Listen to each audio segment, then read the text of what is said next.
Good afternoon, esteemed attendees. Thank you for joining me today for this Samsung Medicine ultrasound meeting on a weekend. I am Jungmin Lee, an abdominal radiologist currently affiliated with the Seoul National University Hospital in South Korea. In today's session, I will be discussing the topic of quantitative ultrasound with a special emphasis on its pivotal role in assessing hepatic steatosis. In my talk, I'd like to explain the basic physics of QUS tools developed by Samsung Medicine for assessing hepatic steatosis. Next, I will share the result of the previous studies and clinical trials in NAFLD patients at Seoul National University Hospital. Then I will close my talk by discussing potential clinical values and the future directions of QUS. Non-alcoholic fatty liver disease, NAFLD, is the leading cause of chronic liver disease worldwide. Over the last 2 decades, its prevalence has increased considerably with an estimated overall global prevalence of 25%. NAFLD represents a spectrum of disease with the majority at one end with only isolated hepatic steatosis.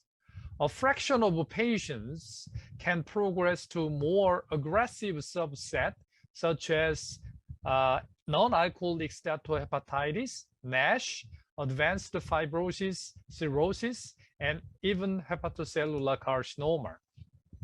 As we all know, liver biopsy is the current reference standard for diagnosing NAFLD by assessing the excessive accumulation of fat droplets in the hepatocyte. However, because of its invasiveness and the possibility of sampling errors, non-invasive imaging tools such as ultrasound, CT, and MRI are widely used. In this table, you can see advantages and disadvantages of the 3 imaging tools which are commonly used to evaluate hepatic steatosis. B-mode ultrasound is widely used for evaluating hepatic steatosis. However, it is qualitative and subjective for assessing steatosis, and operator or calibration dependent, and shows modest accuracy for mild steatosis. CT is easy to perform, but is inaccurate for mild steatosis and has a risk of radiation exposure. Although MRI tools are the most accurate, they are expensive and has a limited accessibility. In routine clinical practice, B-mode ultrasound is the most commonly used imaging tool for hepatic steatosis. However, evaluation of B-mode images may be affected by different calibration settings, shows low sensitivity for mild steatosis, and relatively low intra and inter-observer reproducibility. In recent years, as you can see in this table, several QUS tools using radiofrequency data, including tissue attenuation imaging and tissue scattered distribution imaging TSI, have been developed and commercialized to overcome the drawbacks of B-mode ultrasound. There are 2 major approaches in QUS, either calculating attenuation of ultrasound or backscatter using envelope statistics. Then how can QUS overcome the limitation of B-mode ultrasound? The key is the use of raw radiofrequency data of ultrasound signal. Here you can see illustration of ultrasound RF to B-mode data conversion process. The grayscale B-mode image, which we usually see, is generated by several steps of post-processing ultrasound RF signals. And during this post-processing process, the loss or alteration of information may occur. On the contrary, as the raw RF data contain more information than B-mode images do without any loss or alteration of data, any changes in tissue microstructures can cause quantifiable RF signals. Therefore, quantitative analysis of RF data allows a more comprehensive characterization of tissue compositions. As you can see, these two examples of normal and significant hepatic steatosis case. Let me first explain how tissue attenuation imaging works. TAI quantifies ultrasound attenuation based on the degree of center frequency downshift along the depth. As ultrasound signal attenuation is more significant at the higher frequency component, center frequency shows downshift as beam propagates in the media. As you can see here, severe attenuation in the fatty liver results in a greater degree of downward shift of center frequency. The result of TAI is presented as attenuation coefficient with the reliability measurement value given as R-square value. In addition, the mean and median value of 5 measurements are also presented. Second, tissue scatter distribution imaging, TSI. TSI is a tool that quantifies the backscattered ultrasound signal distribution using envelope statistics, which can reflect backscatter concentration and arrangement. In the liver tissue, fat droplet can act as scatterers, and the shape of their envelope signals appear different according to the concentration and arrangement of these fat droplets, as you can see here.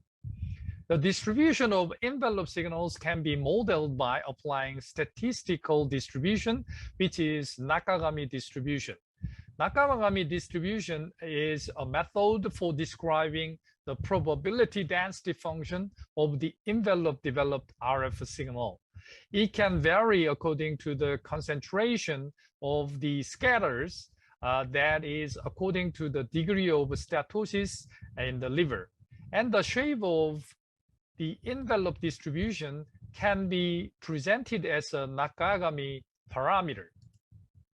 TSI is based on Nakagami distribution. Here are TSI images and corresponding histogram of the scattered background signals of various degrees of fatty liver.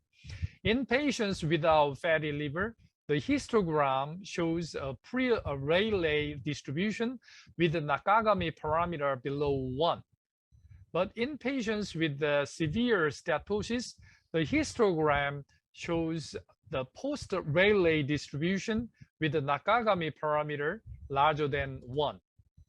The result of TSI presented as a scatter distribution coefficient, which is a Nakagami parameter multiplied by 100. In addition, same as TAI, the average and median values of 5 measurements are also presented. And let's talk about the previous studies and clinical trials regarding diagnostic performance of QUS in NAFLD patients at SNUH. For clinical adoption of quantitative imaging techniques, they should have high reproducibility. In our previous study, both TAI and TSI parameters showed excellent intra-observer and inter-observer reliability. In addition, both TAI and TSI showed a strong positive correlation with subjective visual grades of hepatic steatosis. Furthermore, both TAI and TSI showed a strong positive correlation with a controlled attenuation parameter, CAP-based steatosis grades. Then how about correlation with MR proton density fat fraction based steatosis grade, which is the most accurate non-invasive diagnostic tool of hepatic steatosis? Again, both TAI and TSI showed an excellent correlation with MR-PDFF based hepatic steatosis grades. Here are 4 B-mode images of the liver in 4 patients. Can you estimate how much fat is contained in the liver? This may not be easy, and there may be interobserver variability among the radiologists. However, in these 4 patients, TAI and TSI can provide objective values for assessing hepatic fat contents in each patient, which correlated well with MR-PDFF values. In patients with clinically suspected NAFLD, both TAI, TSI showed good diagnostic performance for diagnosing various degrees of hepatic steatosis. We enrolled 173 patients with clinically suspected NAFLD patients. As you can see here, both TAI and TSI showed good diagnostic performance for various degrees of hepatic steatosis, although the diagnostic performance of severe hepatic steatosis is relatively lower than that of overall hepatic steatosis. It is probably due to saturation effect of QUS values in severe hepatic steatosis. Here, the scatter plot shows that QUS values are saturated in severe steatosis. This saturation effect can be explained by the inherent limitations of ultrasound signals, which become weaker and more insensitive in severe steatosis, as it is already severely attenuated in the near field. In addition, we are performing multinational, multi-center clinical trial, including 3 Chinese hospitals, to evaluate diagnostic performance of TAI and TSI for evaluation of hepatic steatosis using histologic steatosis grade as a reference standard. TAI and TSI are non-invasive and easy to perform, and they enable more accurate estimation of hepatic steatosis. Furthermore, unlike conventional ultrasound, QUS provides continuous values related to hepatic fat contents. Now let's talk about the potential clinical values and future directions of QUS. In this context, QUS can be helpful as a screening method for assessing hepatic steatosis in a large population. It enables a more accurate diagnosis of hepatic steatosis, and it can be helpful for longitudinal follow-up and treatment monitoring by providing continuous and objective values. Moreover, a multi-parametric approach by combining TAI and TSI may allow comprehensive evaluation of tissue composition and can help select patients for an additional test, such as biopsy. More recently, Siemens and Samsung Medicine have developed the ultrasound-based fat fraction technique, USFF, which is a newer advancement in the field. The USFF technique employs a logistic regression model that considers both the attenuation and backscatter coefficient. This method presents the result as a percentage, as you can see here, making it easier to understand compared with the traditional attenuation coefficient. Here you can see ATI exam showing attenuation coefficient of 0.95, which suggests significant steatosis. However, QUS-based fat fraction shows 38%, which is definitely easy to make clinicians and patients understand regarding severity of hepatic steatosis. Then how about diagnostic performance of USFF? According to our unpublished research performed at 2 tertiary hospitals in Korea, we developed multiple logistic regression model using 173 patients from SNUH and then validated the model using the data of 452 patients from Samsung Medical Center. QUS-derived estimated fat fraction, USFF, was well correlated with MRI-PDFF in both development and validation sets. How about diagnostic performance of USFF and QUS parameters for diagnosing hepatic steatosis?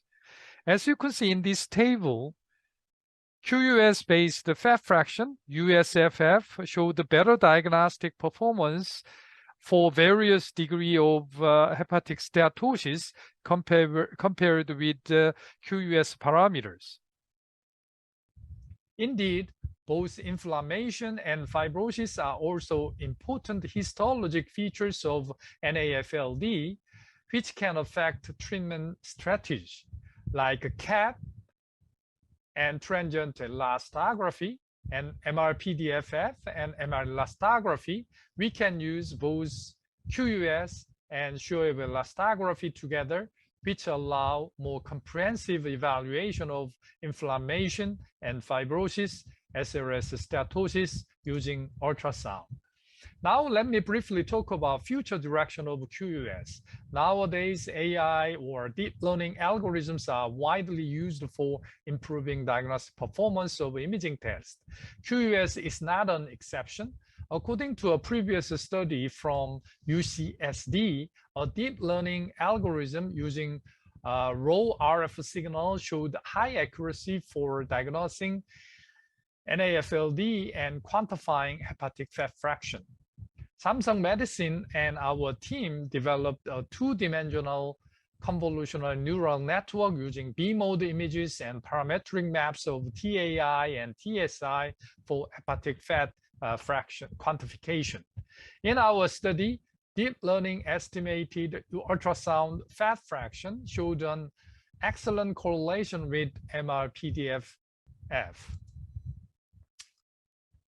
Moreover, deep learning estimated hepatic fat fraction showed excellent performance for diagnosing various degree of hepatic steatosis when MRPDFF was used as a standard of reference. However, further validation is needed as this study was performed in a single institution. In summary, Samsung Medicine's QUS tools enable quantitative assessment of hepatic steatosis. They provided a good diagnostic performance and reliable measurements, and they are easy to perform in routine clinical practice. Deep learning algorithm using QUS parametric maps can improve accuracy. Further validation is expected in various clinical settings. Thank you very much for your kind attention.